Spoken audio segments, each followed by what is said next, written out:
Welcome to another Magic the Gathering Arena video. My name is November Lima, and Core Set 2021 is almost there. We are about 2 weeks out from a release, actually the 25th, so 10 days from now it'll be out on Arena, and I'm really looking forward to this set. It's looking really sweet. Spoiler season is pretty well over. There's a couple more cards trickling in today, but that's pretty well it. So I went through and picked what I think are going to be the top cards for Standard, mainly. I might speak to Historic a little bit, but I play mostly Standard, so that's what I'll truly will be speaking to. I picked 5 cards for each color, and then 5 for colorless / multicolored as well, that I think will have the biggest impact and kind of speak to how I would use them, or how I think they will be used. These are all cards I'm really excited about, so I'm just going to jump right into white. And I didn't put these in a particular order, 1 through 5. I don't think I'm that well versed at guessing which one is going to be the best or have the most impact, but I definitely think all of these cards will see play and will be competitive and hard to deal with. So let's jump in. Here we've got the first white card. It's Angelic Ascension. It is 1 and a white, and it's an instant. Exile target creature or planeswalker. Its controller creates a 4/4 white angel creature token with flying. So, really interesting card. It's a 2-mana spell, it's an instant, and you get to exile a creature or planeswalker. Now, the controller gets a 4/4 white angel. At first glance, it's like, why would I want to exile something and give my opponent a 4/4 white flyer? Well, that might not be what you end up doing with this. So, why I think this is so interesting is using this more from an offensive standpoint for yourself. So let's say I play a 1-drop, and next turn I turn it into a 4/4 white flyer, and I can do that on my opponent's end step as well. So that way he doesn't has a lot more hard time to interact with this. Also, interesting way of using this is as a protection.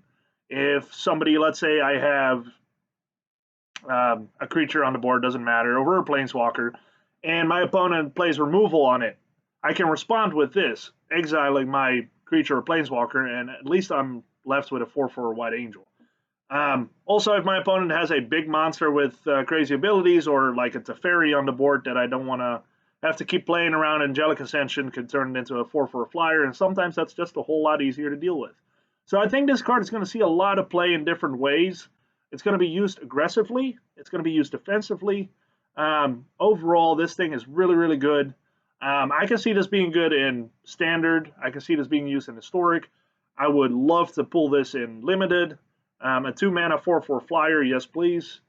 This card is sick. I'm impressed with this a lot. I think this is going to see a lot of play, and it's an uncommon, so it's going to be really easy to pick up. Really impressed with this. I think this is going to see a lot of play for sure. All right, the second white card, it's Basri's Lieutenant, or Basri. It's 3 and a white for a human knight creature. It's a 3/4, vigilance, protection from multicolored, and when Basri's Lieutenant enters the battlefield, put a +1/+1 counter on target creature you control. That could be Basri's Lieutenant as well. Whenever Basri's Lieutenant or another creature you control dies, if it had a +1/+1 counter on it, create a 2/2 white knight creature token with vigilance. I think this thing is amazing. 4 mana seems like a lot for a more aggressive deck, because you're going to put this in a more aggressive shell. Think of Mardu Knights, think of Mono White. But the fact that it has vigilance and especially protection from multicolored makes it really relevant. Being able to give a +1/+1 counter to anything is relevant with a lot of the effects in this set. A lot of it is based around +1/+1 counters. And especially if, let's say, you have cards that give +1/+1 counters, like Pledge of Unity, which is the Celestia card for 3 mana, which doesn't see play right now, but let's say you give all your stuff +1/+1 counters. Suddenly, if your stuff gets killed, you get a bunch of 2/2 white knight tokens on the field. We see how much play Anax is getting. Anax replaces everything with 1/1 satyrs, especially power 4 or greater, they get 2 1/1 satyrs. We see how good Anax is. I think this is good as well. I don't know if it's as good as Anax simply because Anax can come out on turn 3, where Basri comes out on turn 4. But it's definitely going to see play. It's definitely going to be powerful. It's going to be a pain to deal with. because you're going to, again, have to take care of this first before you can start taking care of other creatures. Otherwise, you might just end up with a bunch of white knights to deal with. So this thing is going to see play for sure. Again, going to be really good in standard. Again, aggro still is a little tricky to play because of the mana base, and this set is coming out with temples again, which is unfortunate. But I still think that aggro can get away with cards like this, with the protection that it offers and kind of the protection of sweepers. So Basqui's Lieutenant is going to see play for sure. I think it's really cool. Glorious Anthem. It is a enchantment for 1 a white and a white. Creatures you control get +1/+1. Pretty straightforward, pretty standard, but again, just really powerful. Being able to, like, Heraldic Banner is good, but this also works in a multicolored shell. And just bumping all your stuff with +1/+1 is just really powerful. It gives an incredible boost if you go wide, and then in white, you tend to go wide anyway. So this thing can really bump all your things up really quickly, make them hit a lot harder. I think this thing is going to see play in a lot of aggro decks. But the way this set looks, I think white's going to be involved in aggro a lot more, and this card's going to be a staple. Basriket, this is a new Planeswalker we're introduced with. Incredible alternate art, by the way. This thing looks amazing. Basriket, it's 1 a white and a white for legendary Planeswalker. It comes on the field with 3 loyalty, so 3 loyalty for 3 mana, that's fair. +1 ability, put a +1/+1 counter on up to 1 target creature. It gains indestructible until end of turn.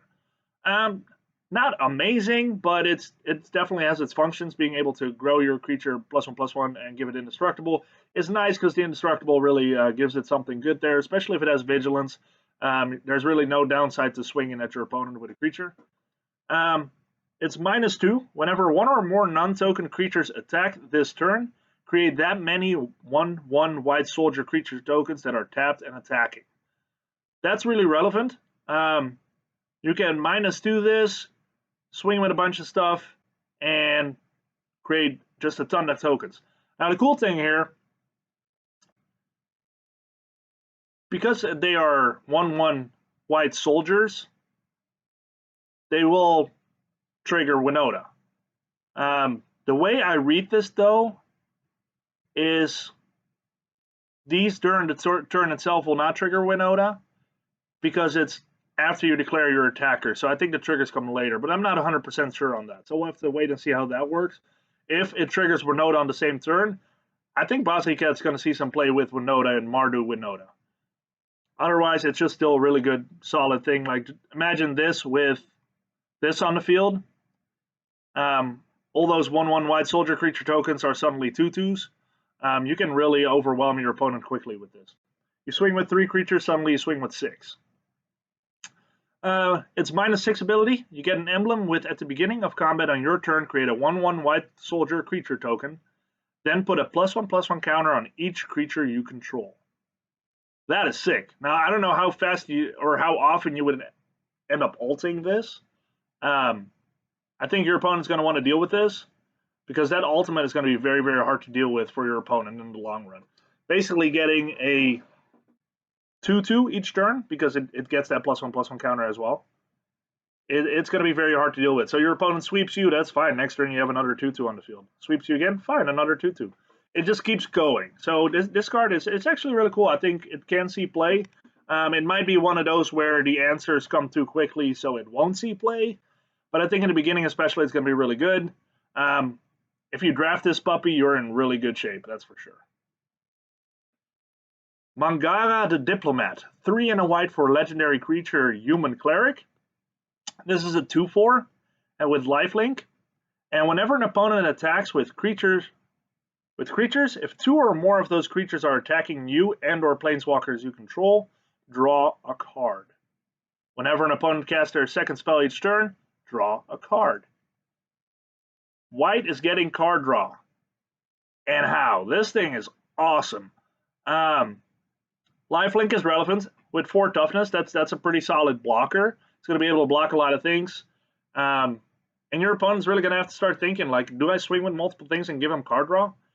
You're going to see this in kind of like control or mid-range you control kind of decks. Azorius Control, by example, suddenly has card draw with this guy, and lifelink. If this blocks one of your smaller dudes, imagine swinging with a Legion War Boss and your 1/1 gets blocked by this guy. That just doesn't feel good. So yeah, this card is really, really good. Cast their second spell each turn, draw a card. That's really good too. It's not like second instant or sorcery or second non-creature spell. Second spell, period. Not a lot of people play one spell a turn once the game goes a little further. So this thing is going to have tremendous value. This thing is going to be a staple in a lot of formats. And I'm definitely going to see this in Standard. I have no doubt about it. 4 mana is a little costly, but I think this is gonna be worth it for sure. So that's it for White. I think White actually got a lot of tools. White looks really, really good. White looks aggressive, but it also, again, gets really cool card draw tools with Mangala the Diplomat. So yeah, I'm really interested to see where White's going with this set. Going to Blue, and I think I start out with the bomb here. I'm going to take a sip for this one. All right. Discontinuity. It is an instant, my bad. For 3, a blue, and a blue. As long as it's your turn, this spell costs 2 blue and a blue less to cast, so basically 1 and a blue. End the turn. So that means exile all spells and abilities from the stack, including this card. The player whose turn it is discards down to their maximum hand size. Damage wears off, and this turn and until end of turn effects end. This thing is insane. Really, really cool effect. I am really curious. I cannot think of enough ways to abuse this thing. I feel like it's going to be abused a lot. So, by example, one that I read the other day on Twitter with this, let's say you cast Uro. It hits the battlefield, you gain your 3 life, you draw your card, the sacrifice trigger goes on the stack, and you cast Discontinuity. Uro stays on the field. In Historic, you swing, your opponent plays Settle the Wreckage. Oh, well, I guess I'll end my turn, and your stuff doesn't exile. Again, you probably rather counter to Settle the Wreckage. But this thing is just amazing. There are so many ways to use this. And also, yes, it is 6 mana, but think of how much mana Temur Reclamation tends to have up. You're playing against Temur Reclamation, they have the Wilderness Reclamation already up, and your turn starts, and you're about to cast a spell, and your Temur Reclamation opponent just goes, yeah, no, I think it's my turn again, let's go ahead and play this. It's just such a good card that's going to be abused in so many ways. I don't think it's necessarily going to be good in Limited, but in any kind of constructed format that has some build-arounds for this, it's going to be insane. Really look forward to all the people complaining on Facebook, Twitter, on how they got abused by this card. I feel like this is going to have a lot of people calling for a ban. It's too early to say if it's going to be ban-worthy. I don't think it will be. I think this is going to be one of those cards, kind of like Nexus of Fate, that's just going to be a card everybody hates, but you can play around it, you can play against it. It seems like a fair card. This might age really poorly, but I think it's a fair card. Miscast. It's an instant for 1 blue.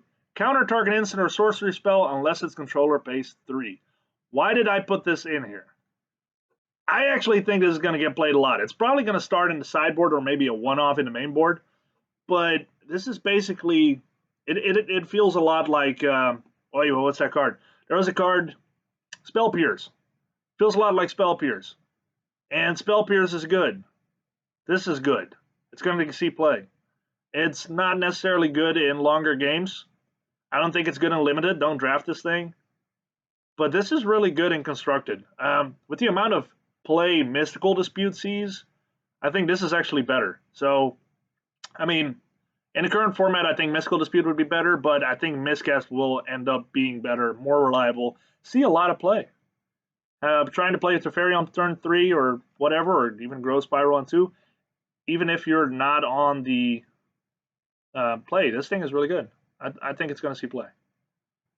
Another counter. Yes, I know. So blue is actually getting some sick counters and cards that really going to make them players hate blue even more.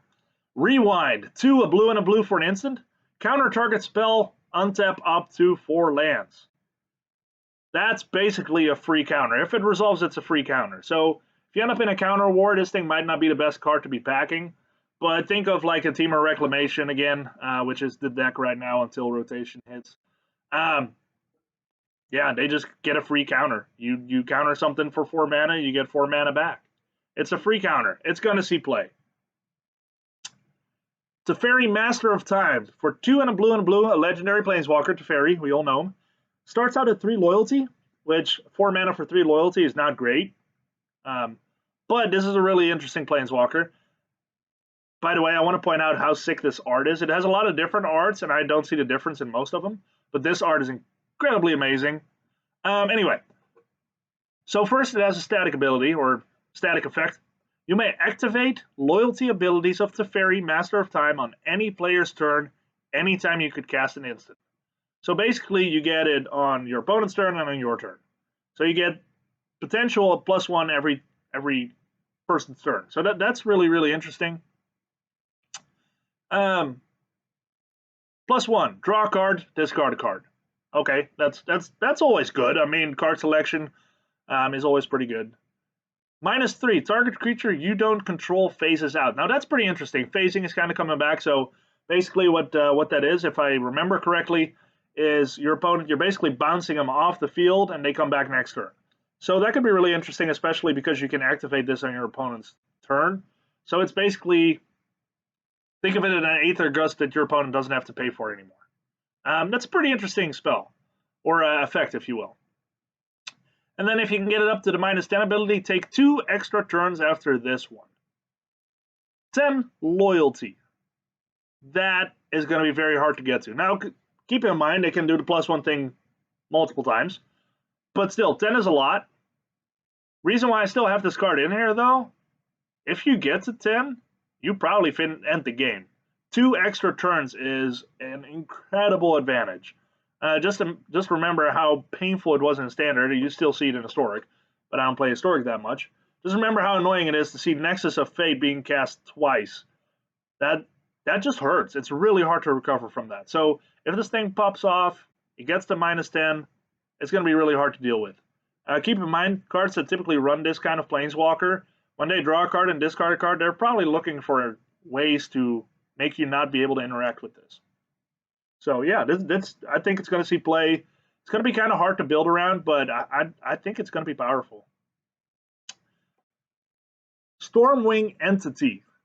I think this thing is really cool too. That art is so cool. It's just so dark looking and grim, but you can just see this thing come down out of the clouds. Really cool. Stormwing Entity. 3, a blue and a blue for an elemental creature. It's a 3/3. So basically a 5 mana 3/3, which is not great, but this spell costs 2 and a blue less to cast if you've cast an instant or sorcery spell this turn. So if you cast a non-creature spell like an instant or sorcery, then it's only 2 mana. A 2 mana 3/3 flyer with prowess. And when it enters the battlefield, scry 2.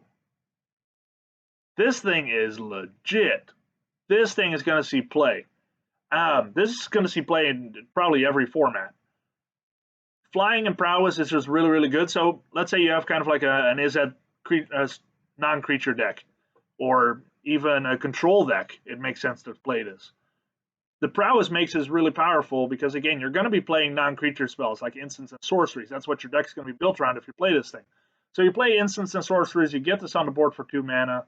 Next turn, you're going to play more instants and sorceries, and this thing goes up to a 4/4, a 5/5, a 6/6. It's going to get out of hand real quick. This thing is going to be hard to deal with. If this hits the battlefield, yeah, you're going to want to do something about it quick. Because in theory, let's say turn 2, this thing can come out. No, that's not true. Sorry. Turn 3, this thing can come out.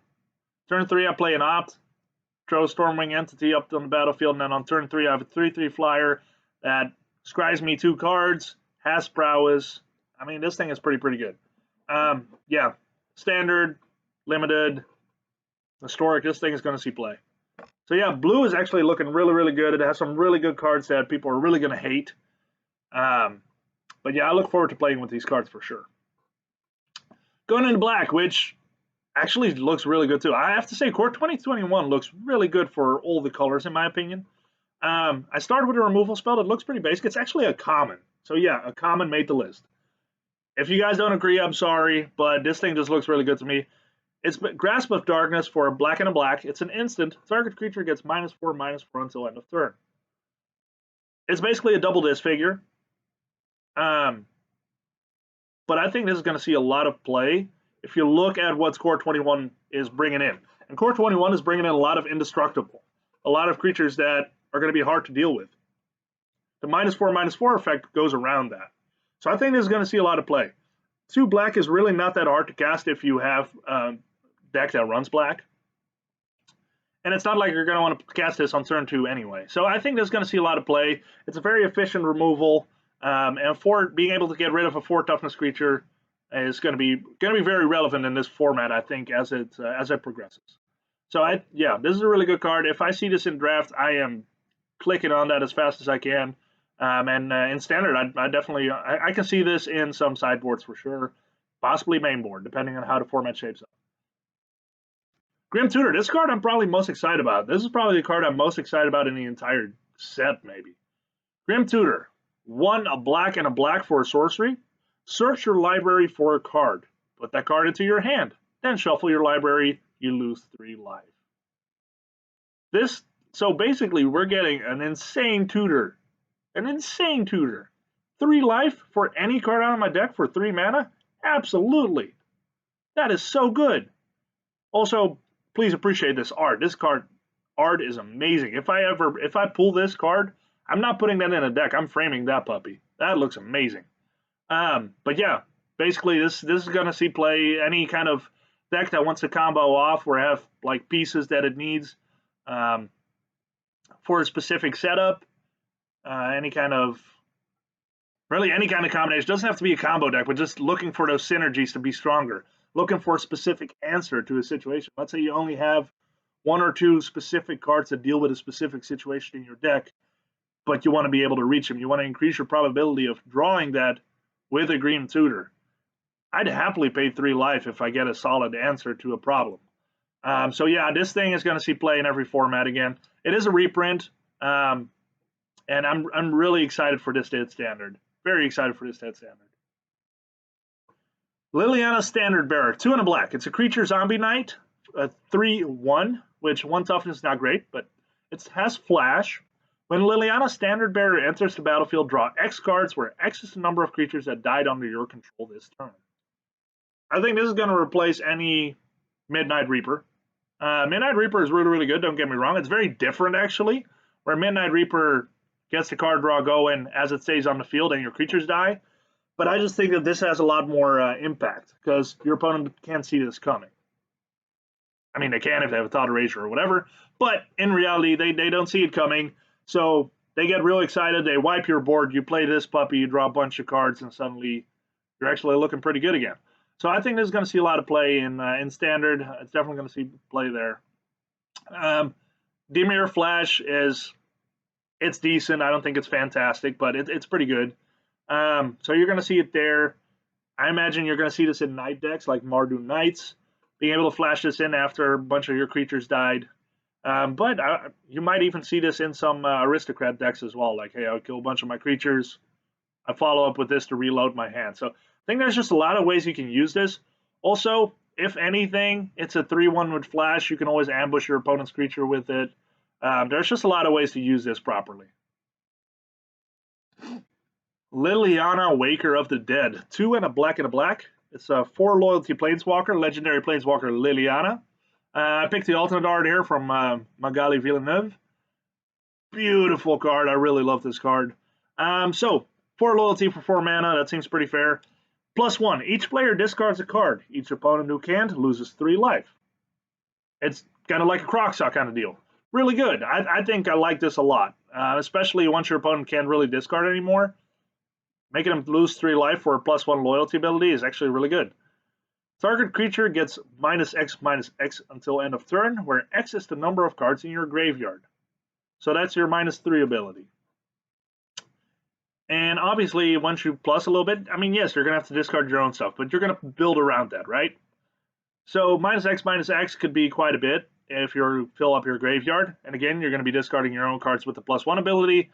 So you're going to be able to take care of some big threats with the -3. It's not necessarily a destroy target creature, but the -X is relevant because, again, it goes around that indestructible. Then we got the -7. You get an emblem with, at the beginning of combat on your turn, put target creature card from a graveyard into the battlefield or onto the battlefield under your control. It gains haste.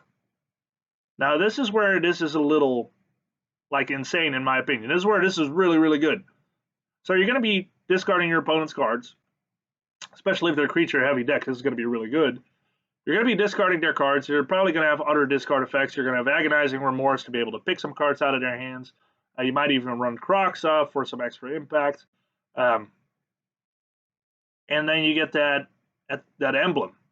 It's not your creatures out of your graveyard. It's target creature from a graveyard onto the battlefield. So you can pick your opponent's creatures. And then, honestly, getting to a 7 loyalty with this is not that hard. That's stay on the board for 4 turns. Sounds like a lot, but if you're already playing a discard deck, a lot of hand hate, you might have taken away your opponent's answer. So I think Liliana, Waker of the Dead is actually going to be a really solid threat. I think getting to the emblem is not going to be as hard as it sounds for some of the other planeswalkers. So I think this is going to see some play. I don't know how good a discard shell is going to be eventually. I think there are a lot of really good discard cards in Standard already. But I think Liliana can really make it really powerful. Even if you don't necessarily have the discard strategy, if you have more of a graveyard-oriented strategy, I think this still can be really, really good. So this is going to see play for sure. And then Veto, Thorn of the Dusk Rose. It's 2 and a black. Legendary creature, Vampire Cleric. 1 power, 3 toughness. Whenever you gain life, target opponent loses that much life. Activated ability for 3 black and a black. Creatures you control gain lifelink until end of turn. I think this is really powerful looking at the current Standard. Looking at what is powerful. Again, there's a lot of life gain. I think a lot of the mono white life gain is going to turn into Orzhov life gain looking at this set. But just making, like, let's say you play Orzhov Aristocrats or Mardu Aristocrats. You have Cruel Celebrant out. You're that enchantment. 3-mana enchantment that, why can't I not remember? Remembrance of Bastion or Bastion of Remembrance. That's the one. 3 mana, so every time one of your creatures dies, you gain a life and your opponent loses a life. Their life loss gets doubled because of the life gain. Also, if you swing with a bunch of stuff and you have 5 mana open, giving all your stuff lifelink, you're basically, even if they block the creatures, the damage still goes through because of the lifelink. So all your stuff gives you life, your opponent loses that much life. That's really good. Like, how often, especially if you play like a black aggro deck or black and red, you can get into those board stalls because you don't have trample. If you give all your stuff lifelink, no matter if your opponent blocks all your stuff, if all your creatures combined have 15 power, you gain 15 life, your opponent loses 15 life. So this is definitely relevant. I think this is going to see play. It's going to have some build around. It's really cool. Going into red, we're getting past half here. I really didn't think I was going to be talking this much about these cards, but I'm really excited about them. So we'll just keep trucking along. So this is Terror of the Peaks. For 3 red and a red, it's a creature dragon. 5 power, 4 toughness with flying. Spells your opponent's cast that target Terror of the Peaks cost an additional 3 life to cast. Whenever another creature enters the battlefield under your control, Terror of the Peaks deals damage equal to that creature's power to any target. That is cool, in my opinion. Getting this on the board and then playing like a Kroxa, immediately hitting somebody for 8 attacks from Kroxa, so if they don't discard a non-land card, they get 3 damage. You can also do 6 damage to any target with this. That is really good. I think this is going to see some build around. In limited, this thing is going to be sick. Standard, I think it's going to see some play. I think it's going to have some build around. It's definitely going to be one of those where you have to deal with it right away, and if you deal with it, you gain 3. You have to pay 3 life to deal with it. So it's going to be an interesting card. I can see this being pretty cool in Standard, and maybe like a Gruul shell or a Rakdos shell, or maybe even Jund. I'm curious to see what's going to happen with this card for sure. Chandra, Heart of Fire, 3 red and a red for a 5 loyalty legendary planeswalker. +1, discard your hand, then exile the top 3 cards of your library. Until end of turn, you may play cards exiled this way. I think that's really cool card advantage, especially if you don't really have useful cards in your hand, or maybe no cards in your hand. Having access to 3 cards from the top of your library could be really good. If you combine this with some kind of graveyard effect, it could be really good too. Think of, or like Riel. If you have Riel on the field, you discard your hand, you draw cards equal to the hands that you discarded, and then you exile the top 3 cards. So there's just some really cool effects there. Another +1, Chandra, Heart of Fire deals 2 damage to any target. Yeah, I mean, it's pretty good. 2 damage is relevant. So let's say you don't want to discard your hand, and you can just choose to plus by doing 2 damage. -9 ability is really cool here. Search your graveyard and library for any number of red instant or sorcery cards, exile them, then shuffle your library. You may cast them this turn, add 6 red mana. So, aside from what you already have on the board, if you make it to 9 loyalty with this thing, I'm going to imagine you have some mana on the board. Then you can get any instant or sorcery that's red out of your graveyard, and you have access to 6 red mana. I feel like you can do some damage with that. Now, I don't know if this will ever get the 9 mana realistically, like in standard, but if it does, it's going to be really good. I think the plus abilities are relevant. I think the planeswalkers that are being created now are a little bit more fair again. I think in War of the Spark, we saw some mistakes. So I think this might not necessarily see immediate play, but I feel like once War of the Spark rotates out, this is going to be a lot more relevant planeswalker. So I think we're going to see this. Chandra's Incinerator, 5 and a red for an elemental creature. That is a 6/6. This spell costs X less to cast, where X is the total amount of non-combat damage dealt to your opponents this turn. It has Trample. Whenever a source you control deals non-combat damage to an opponent, Chandra's Incinerator deals that much damage to target creature or planeswalker that player controls. This is actually really, really good. Think of, the reason why I put this in there is really the main focus for me right now for this card would be a Cavalcade deck. You have 5 creatures on the board. They swing, Cavalcade triggers 5 times, your opponent gets 5 non-combat damage. This thing is only 1 red mana. Run red mana for a 6/6 with Trample. And then next turn, you swing with your 5 creatures. That's 5 non-combat damage. If one of them is Scourge Spitter, it's even 6. And you can get to do that much damage to a creature or planeswalker that your opponent controls. And this thing has Trample. I think it's pretty busted in Cavalcade. I think that's going to be probably the first deck that I try to build is Cavalcade with some of these busted cards, because we're going to go to another one here. Chandra's Pyreling, 1 and a red. It is a 1/3 elemental lizard creature. Whenever a source you control deals non-combat damage to an opponent, Chandra's Pyreling gets +1/+0 and gains double strike until end of turn. Holy cow. Again, think Cavalcade. Trigger, trigger, trigger, trigger, trigger. This thing is suddenly a 4/3 or a 5/3, and it has double strike. That's stupid. Yeah, I'm gonna be building Cavalcade. All right. Oh, I'm a little too far there. I apologize. So this card is actually really cool. I don't know if it's actually going to be good or not. Fury Emancipation, 3, a red, and a red for a total CMC of 6. It's an enchantment. If a source you control would deal damage to a permanent or player, it deals triple that damage to that permanent or player instead. A shock is suddenly 6 damage. Combine this with Torbrand, and you absolutely smoke your opponent with 1 spell, 1 creature. So this thing is definitely sick. I think there's going to be some build around this. I don't know what shell this is going to go into yet. Heck, I would think it'd be curious to see with like Temur Reclamation again, like putting this on the board and then Expansion Explosion for 7. They're dead. I mean, it's just, there's a lot of interesting stuff you can do with this card. You're not going to see this in aggro decks. For that, it's just too expensive, but you might see it in some like combo-y kind of decks. I really think that this is going to see play simply for the amount of damage it can do if it hits the board and stays on the board. Okay, going to green. Cultivate, 2 and a green, sorcery, search your library for up to 2 basic land cards, reveal those cards, and put them 1 onto the battlefield tapped and the other into your hand. Shuffle your library. This is a reprint. I actually think it's really good. It helps you ramp. It's a fair ramp compared to some of the ramp that we see right now. Once that rotates out, this is going to be relevant. Plus, this is going to see play in Historic with the Field of the Dead decks. I just think this is a really solid, fair way to ramp. This is going to be good. That's really all I have to say about that. Garrick Unleashed. It's a 2, a green, and a green for a 4-mana planeswalker that enters with 4 loyalty. Legendary planeswalker Garrick has a +1 ability. Up to 1 target creature gets +3/+3 and trample until end of turn. Trample makes it very relevant. So you can just bump one of your creatures, make it hit. Your opponent's not going to want to block it because it's really big and swole, and if it blocks it, it's going to trample over. -2, create a 3/3 green beast creature token, and if an opponent controls more creatures than you, put a loyalty counter on Garrick Unleashed. That's really cool. There's actually a format that I haven't talked about yet that I really think this is going to be good at, but even in standard, I put a 3/3 on the board, that's cool. My opponent has more creatures. It only cost me technically 1 loyalty, so that's pretty good. Play this in Commander when you're behind on creatures, and suddenly your Garrick gets a bunch of loyalty. So you can get up to 3 loyalty.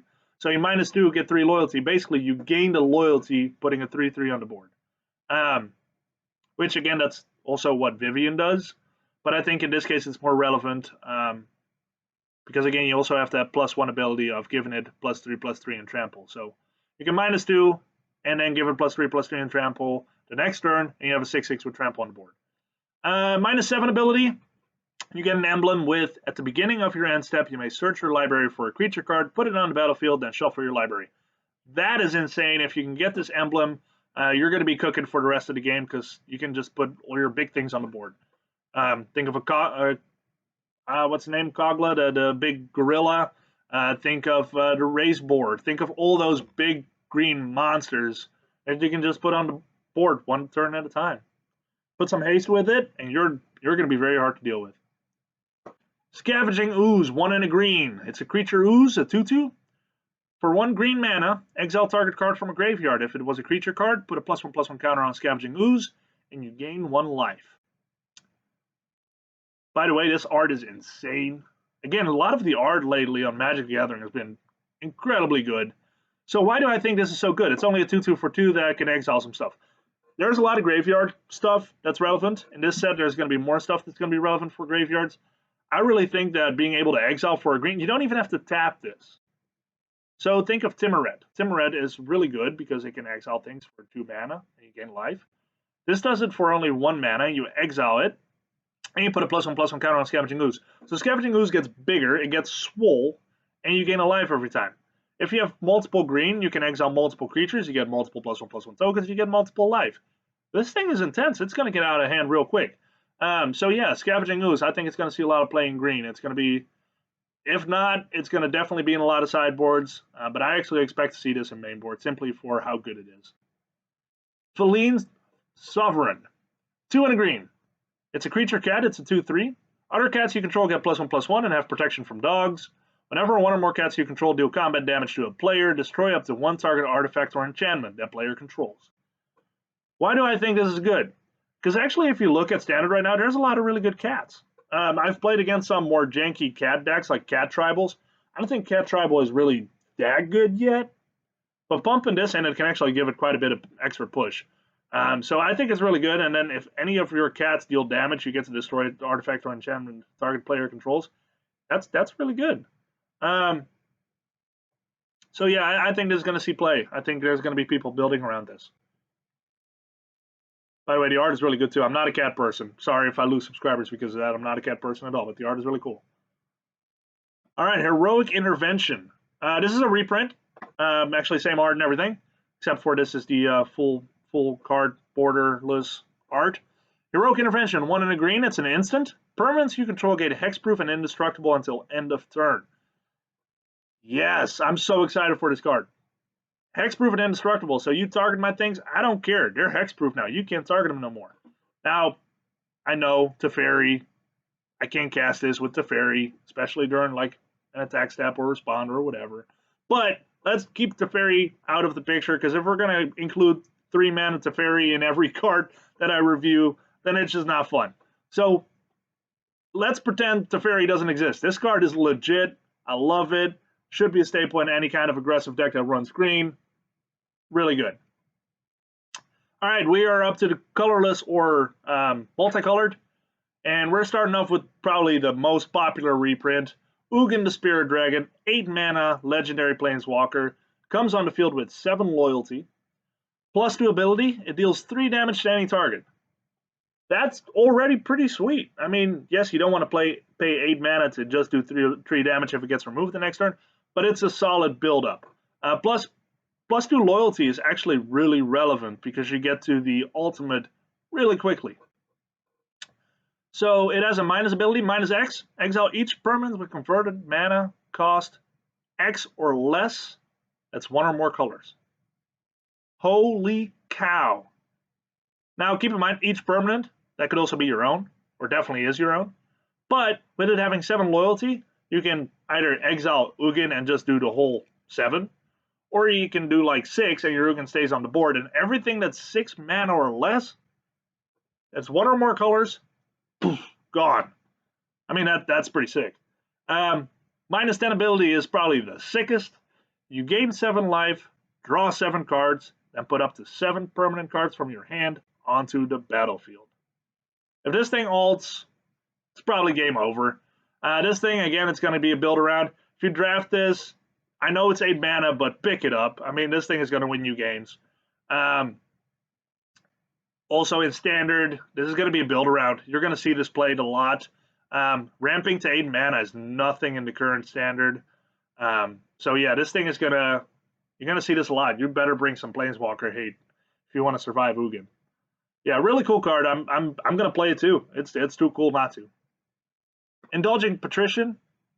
1, a white and a black. It's a creature vampire noble.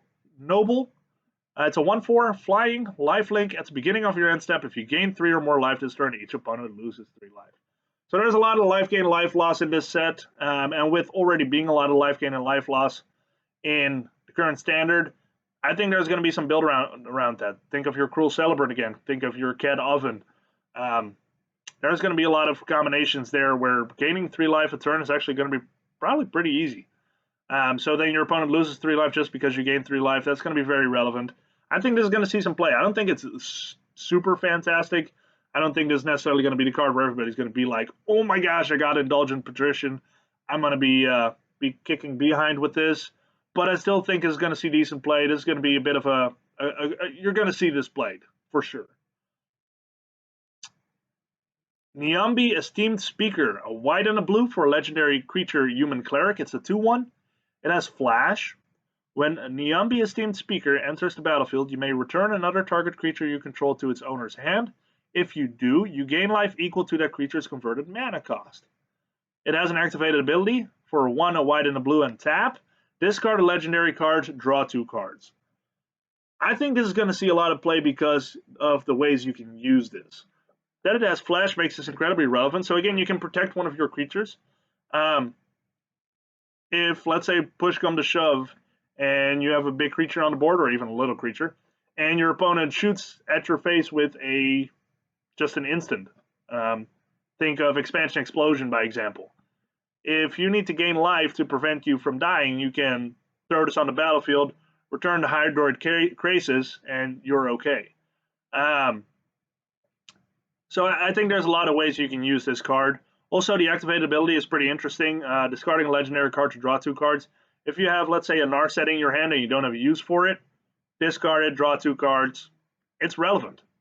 So yeah, there's going to be a lot of ways to use this card. I think it's going to see a lot of play in several formats.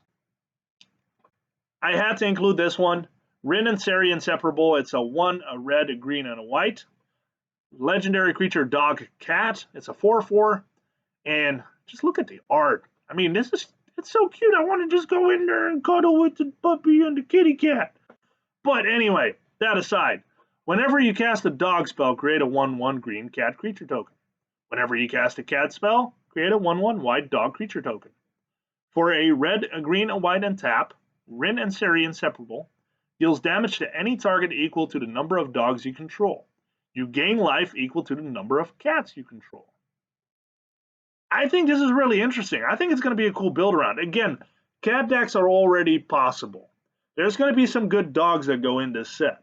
There's going to be some good cats that go in this set. I think you can build something really cool with this. This, Kahira, the Feline Sovereign, the Pack Leader. There are some really cool cards that you can throw in this deck. If anything, Dog Cat Commander. I mean, yeah, I think this thing is going to see play. I think actually in Standard it's pretty good too. I mean, you basically every time you cast a creature, you get a 1/1. It's kind of like a hero effect. It's just going to be really good. I really think it's going to see play. A 4/4 for 4 is not the best, but if you can follow up with more dogs or cats, I think it's going to see value. Yeah, and then again, this activated ability, I think it's relevant, especially if you have a lot of dogs. Just being able to ping any target for the amount of dogs you have on the field, because you're going to be able to get some dogs if you have you cast cats. Let's say you don't even have dogs in your deck. You just have a bunch of cats. You get a bunch of 1/1 dogs on the board. And for 3 mana, you get to ping any target for the amount of dogs on your board. So it's a really cool design. I like this card a lot. I think it's going to see play. I'm definitely going to build a deck around this. So keep your eyes peeled for that one. And then the last one that I picked as thinking it'd be a good card, I have one honorable mention after this, so don't tune out just yet. Spark Hunter Masticore, a 3 mana artifact creature Masticore. It is a 3/4. As an additional cost to cast this spell, discard a card. Protection from Planeswalkers. What did I just say about Teferi? I don't care about Teferi because I got Spark Hunter Masticore. Everybody's going to play this because everybody hates Teferi. Spark Hunter Masticore is going to be a thing. It cannot be touched by Planeswalkers. One ability. For 1 mana, Spark Hunter Masticore deals 1 damage to target Planeswalker. So let's say you cast this, you have 4 more mana open, you can do 4 damage to a Planeswalker, to a target Planeswalker. For 3 mana, Spark Hunter Masticore gains indestructible until end of turn. So guess what? I'm putting this on the board. Your Planeswalkers can't touch it. You try to board wipe me. I don't care. I've got 3 mana. Spark Hunter Masticore stays on the board. I think this thing is the perfect hate card for Planeswalkers. It's coming a few sets too late, but I think we're still going to enjoy this to kill some Teferis. Yeah, this card is really cool. I like this a lot. Also, the art is sick. This thing is terrifying. Yeah, this is going to be... I would not be surprised. Any creature deck is going to have this in its sideboard, without a doubt. Honorable mention, we have to finish it up with the Selfless Savior. Selfless Savior, it's a 1 mana creature dog for it's a 1 and a 1. Sacrifice Selfless Savior. Another target creature you control gains indestructible until end of turn. Look at that art. Look at that puppy. He is so cute. And then you got the flavor text. She raised him from an orphan pup and gave him a life of love. With his last act, he thanked her. His last act. Sacrifice Selfless Savior. Another target creature you control gains indestructible until end of turn. I'm about to start crying just reading this. If you have this card, don't you dare sacrifice this to give something indestructible. Find other ways. Play Heroic Intervention or something. Don't you sacrifice this dog. That's just not cool. Whoever created this card, it's just not okay. This is probably the best card because this is the only card in Magic the Gathering that I know that almost makes me cry. So that's why it deserves an honorable mention. I hope I draw this card. I want this card badly. It's an amazing card. Great design. Kudos. Flavor is amazing. Oh my god, don't you dare sacrifice this dog. Not cool. Anyway, thank you so much for watching. Those were the cards that I think are going to be a big impact on Core 2021. Core 2021 looks amazing. Hits Arena on the 25th and pre-release is the 29th. It's going to be awesome. I'm going to be looking forward to playing a lot of the decks and building decks with the cards I just showed you. Please let me know in the comments if I missed a card you think is going to be a big impact or if you think I'm completely wrong about a specific card. Really look forward to hear from you. If you like my content, please like, subscribe. I'm going to go back to playing some more Arena, and I'll be posting some more videos on that. So thanks so much for watching, and I look forward to the next one.